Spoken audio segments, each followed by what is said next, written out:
Hello and welcome to a special edition of Off the Cuff here on location at the Ford Community and Performing Arts Center, where the governor is actually going to address a group full of leaders, elected officials, and businessmen. Her topic of conversation today is regarding fixing those damn roads and also addressing our schools. So let's go in and listen.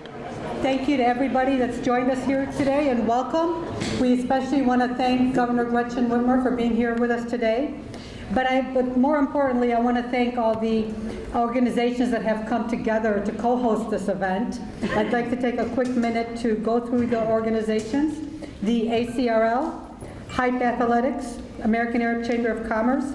A big thank you for AT&T for being a sponsor and a supporter of this event and always being here for us. YABA, the Lebanese American Heritage Club, the Michigan Muslim Community Council, the Dearborn Area Chamber of Commerce, thank you, Jackie, Henry Ford College, Reginald, they're always here and always supportive of the entire community, Access, Arab American Democrats, APAC, MMBA, I guess I should put my glasses on, that might help. The YABA, the Dearborn Democratic Club, and the Arab Chaldean Council. In addition to that, I know that we have a tremendous amount of dignitaries and elected officials that are with us here today. I just want to quickly recognize U.S. Representative Debbie Dingell, who could not be with us today because it's John's birthday and she is in Washington, D.C.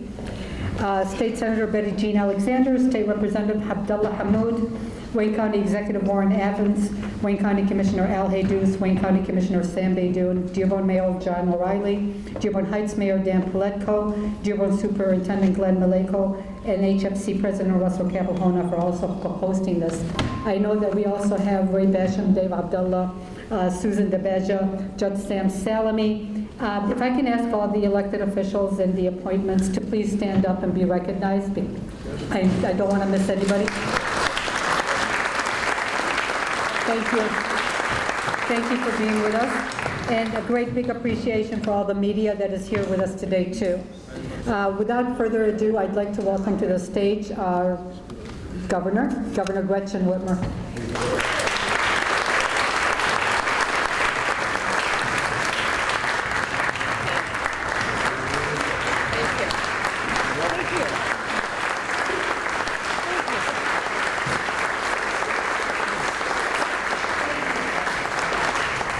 Please sit down and keep eating that. Fantastic. I want to thank the American Arab Chamber, Ahmed Javani, and Faye Baydoun, and all of you for making time for this important conversation. I'm here to talk about the state of Michigan budget and all of the different pieces of it that impact your lives every single day. Now, budget is a lot more than just numbers on a balance sheet. It is a statement of your values. This is a statement of where you, as a state, want to be headed and what you care about.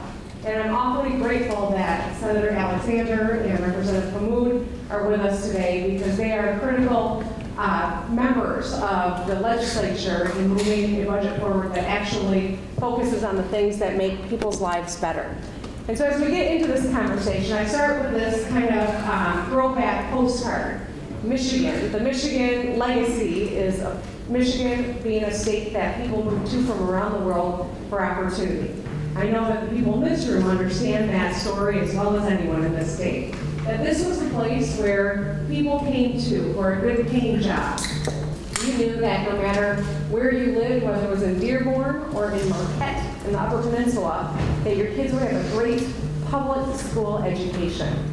That when you were in Michigan, you could make enough money to take care of your family and turn on the tap water and know that it was going to be clean and safe for your kids at the dinner table. That is the wonderful Michigan legacy that we have. Right now, after 40 years of disinvestment, though, in the fundamentals that make this a great place to live and to work and to raise a family, after 40 years of disinvesting in those things, we find ourselves at a crossroads with serious issues to confront as a state. And I ran on a platform to fix the fundamentals. Divided government does not have to look like Washington, D.C. Divided government can be productive. So despite the fact that the legislature is controlled by the other party, from mine at the moment, I absolutely maintain and believe that we can produce good results for people. We had a victory when it comes to insurance reform, and I think it has set the table for us to have some real opportunities so long as we stay focused on the fundamentals. And that's what this is all about. Now, the month of March is reading month, and the Lieutenant Governor and I traveled all around the state. We sat with children, second graders primarily, and read with children from Dearborn to the Upper Peninsula. And you want to get the truth, ask a second grader what they think. Ask them for their opinion. And you'd find very quickly that the second graders today are focused on very serious issues. They're focused on things like clean water. Second graders, when you ask them in Michigan today, ask about school supplies. Second graders talk to you about fixing the roads. Unbelievably, these kids can't even drive, and they're talking about the roads. They're worried about heavy subjects that we never worried about when we were second graders. When I was a second grader, my biggest concern was finding a yarn bow to match my crazy patchwork shirt. Yes, that's me in second grade. So we asked second graders, what is on your mind? What are you concerned about? And we heard from them. This is just a picture of a number of postcards that I got from kids in the Saginaw Bay part of our state. 1,900 postcards we received from children who wanted to write about the things they cared about. As you can see, we got the most postcards about roads. That's miscellaneous to the left there, but schools was a close second, and water was third. This is what the kids in Michigan are worried about. Here's one of the cards. It says, I love the Great Lakes. Please make sure they are nice and clean. I will help too, Haley said. And then this is two cards from children who are worried about schools and school supplies specifically, asking that we prioritize their education and make sure they've got the supplies they need to be successful. Now this is a child, it's hard to see, but he uses very colorful language about protecting his hunting rights. I just included this because it was rather humorous, I thought. But it's hard to see. You saw what he wrote, right? Okay. He said, please don't on my hunting rights. Anyway, this symbolizes, I think, our intern counted up all the cards that we got and prioritized them based on subject matter. 29% of the cards came in were about the roads. 20% about drinking water. 16% around schools. Health was a top issue as well, as was the environment in the Great Lakes. Now I highlight what second graders are thinking about because in 10 years, these children are going to be making a choice about where they make their lives. Do they stay and look for opportunity in Michigan? Or do they seek it elsewhere? In 10 years, these kids will be making choices about where they make their lives. Now this is a couple of cards that I got from children who are focused on the roads. As you can see, this one is a child falling in a pothole. And it says 2 hours later, still falling.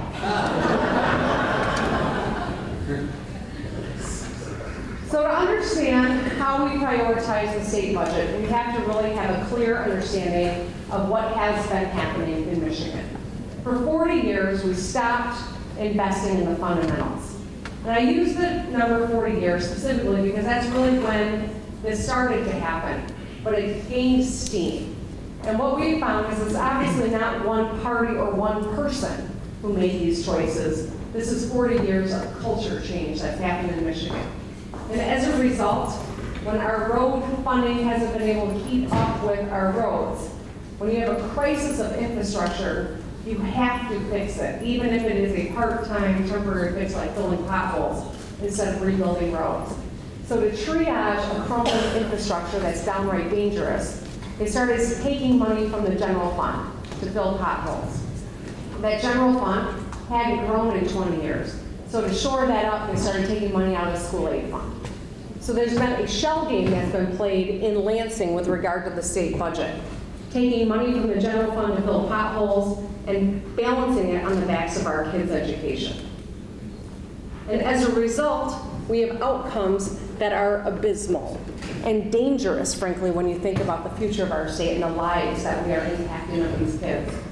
So 4th grade reading proficiency, Michigan is 50th in this country when it comes to growth in 4th grade reading proficiency. That means 49 other states are better educating their kids to read than Michigan is right now. And that's a cost of stealing money out of the school aid fund to shore up the general fund to fill potholes. We also have a skills gap in Michigan. This is the state that at one point had the finest skilled workforce on the planet. We now are in the bottom 20 when it comes to skills that lead to good paying jobs in today's economy. We have only 45% of our adults with a post-secondary certificate or degree of some sort, which is an absolute prerequisite to get into the middle class these days. I set a goal of getting us to 60% by 2030. It's an aggressive goal, but we can do this. And when we do it, we fill the 545,000 jobs that are anticipated needed to be filled between now and 2026. And our infrastructure.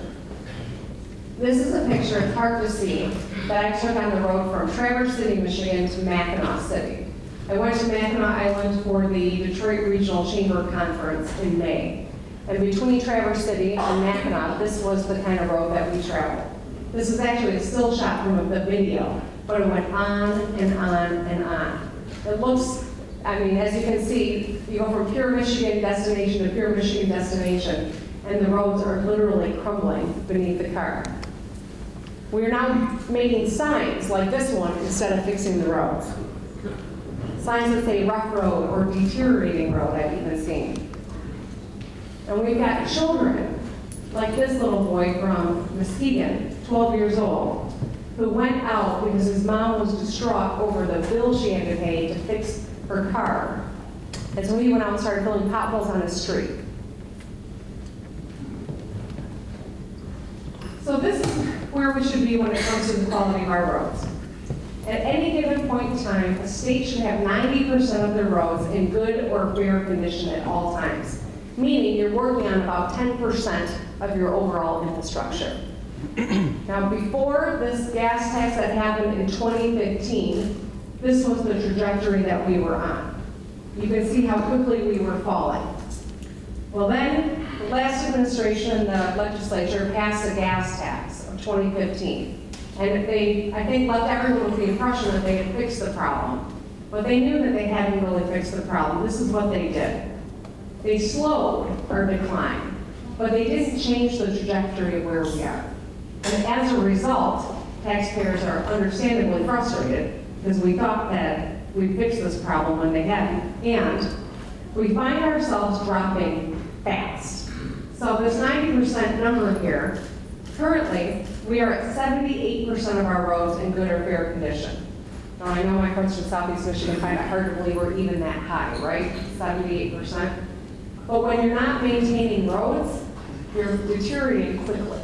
In just 3 years, if we don't do something bold now, we will drop from 78% to 60%. That's how precipitous this is happening. And the price tag goes from today's $2.5 billion to get to 90% to $3.5 billion in just 3 years. That's what we're talking about. You all recognize this bridge, I imagine. So this is the Miller Road Bridge outside the Rouge Factory. And as you know, this is a bridge that I highlighted not too long ago as a bridge that is in very serious condition. Has over 500 temporary supports holding this bridge up. This is a picture that ran on the front page of the Detroit Free Press. I didn't take this picture, but you can see what's in it, right? a school bus traveling over this bridge. We have 1,100 bridges in Michigan that need to be rebuilt. We have some bridges, about 70, that are completely shut down because they can't bear any weight anymore. We're shutting down bridges in our state. But this one, outside of a premier employer building cars of the future over which families and school children travel every day, is the kind of bridge that keeps me up at night. I could show you pictures of bridge after bridge, but you can see they're down to the rebar, and this is a dangerous situation.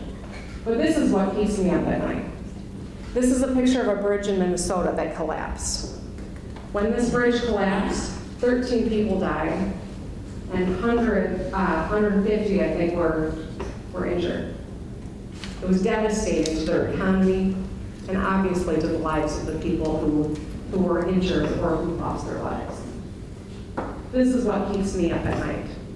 It took this kind of a catastrophe for Minnesota to raise a gas tax of $2.5 billion and rebuild their bridges. That's what I'm trying to avoid. So the solution that I put on the table was a gas tax. The gas tax, when you actually pay for the roads at the pump, it is constitutionally protected so that every dime actually goes to fixing the problems. No one can play that shell game anymore. When you pay for the roads at the pump, the dollars from the general fund can go back to the general fund. It can do things like in higher education or in revenue sharing and get back to getting the fundamentals right. And school aid dollars can get back into the education of our kids. So it's not just about a gas tax. This is about fixing the education crisis in Michigan as well, closing the skills gap, and making Michigan a place where people will come to for opportunity. My plan's been endorsed by a number of organizations. And so while we focused on the gas tax, which is 15 cents every 6 months until it gets to 45 cents, it's constitutionally protected, as I mentioned, so we can have accountability and truth in taxation. And this is what puts us on the path to actually getting to 90% of our roads. But it'll take 10 years. 10 years when those second graders are making their decision where to live, we can get back to 90% of our roads in good to fair condition. We also fix the shell game by ensuring that gas dollars go to the roads and bridges, the general fund gets back into the important general fund expenditures, and school aid fund goes back to schools, which is $507 million back into the education of our kids. It means we'll be able to reduce class size and upgrade technology, tripling the number of literacy coaches and funding things like at-risk and special education and career tech ed programs. Positions us to close the skills gap through the Michigan Reconnect, which is for adults who want to upskill, or the My Opportunity Initiative, which is for graduating high schoolers, so they can pursue a path, whether it's into the trades or a 2-year degree or a 4-year degree, make it affordable. And, let's get through here, it's been endorsed by business and labor and experts in education alike. So this budget does 3 things. It fixes the roads, it closes the skills gap, and it prioritizes our kids' education. None of these is or should be a partisan issue. These are the fundamentals that improve the lives for everyone in the state, from the west side of the state to southeast Michigan to the UP, for Republicans and Democrats. And it's really focused on making sure that in 10 years, the children of Michigan who are asking me to treat one another like a big family make Michigan their home for the long term. Thank you.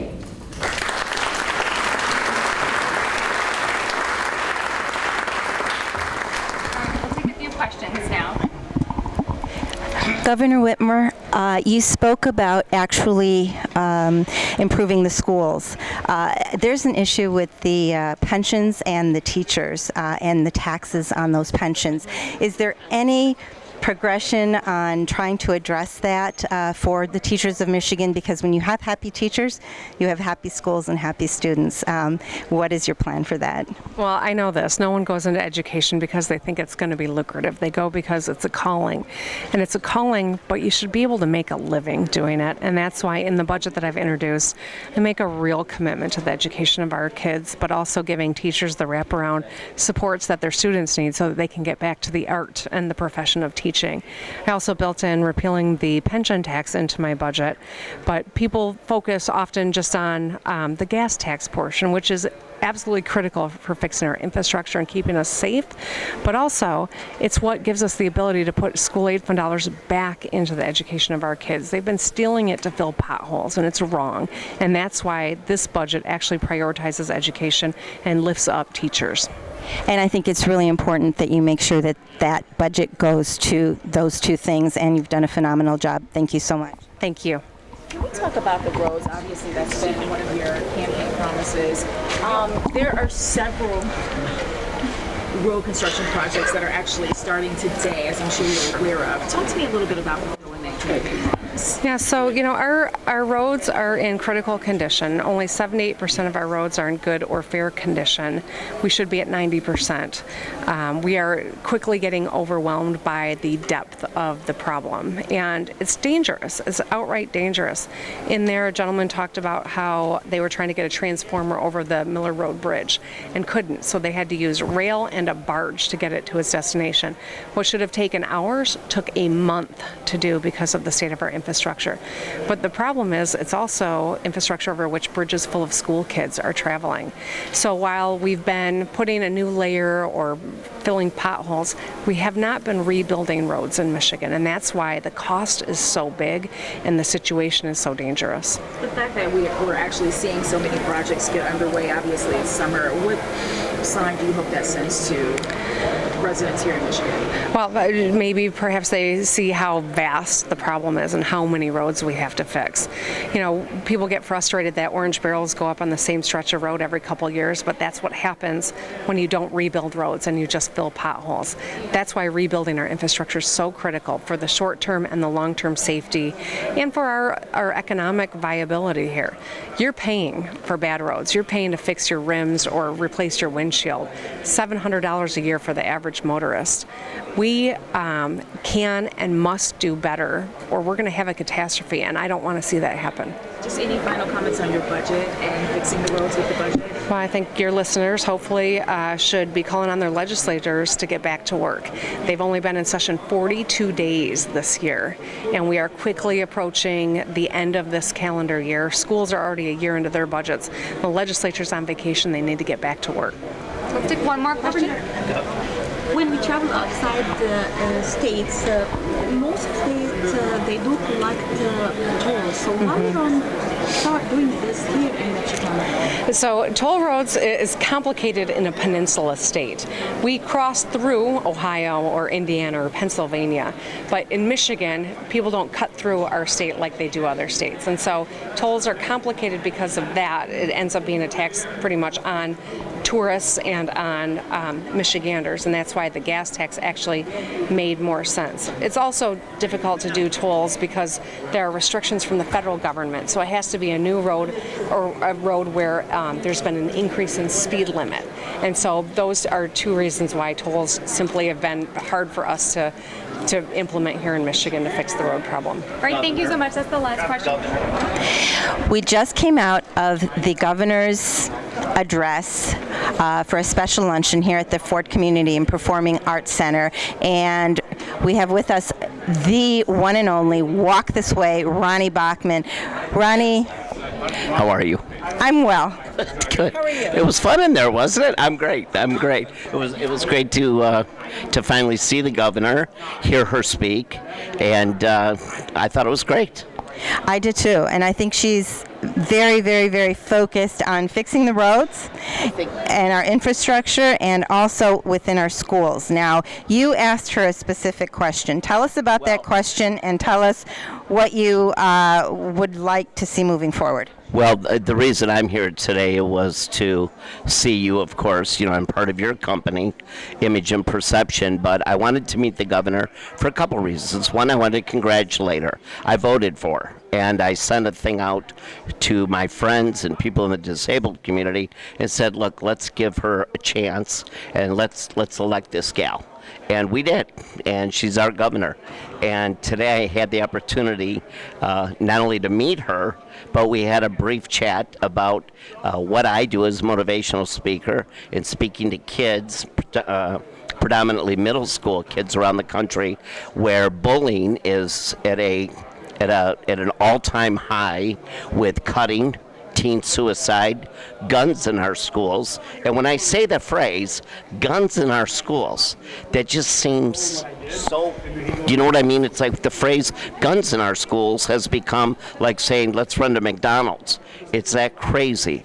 I think those three words, guns in our school, four words, should not be put together. But in terms of what you do and your motivational speaking, teen suicide has been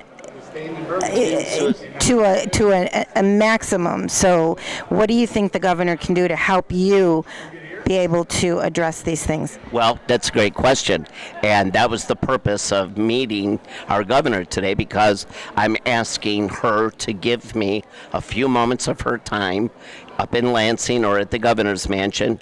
And what I need is the state to fund my program and open up the Department of Education, because education is gone way past reading, writing, and arithmetic.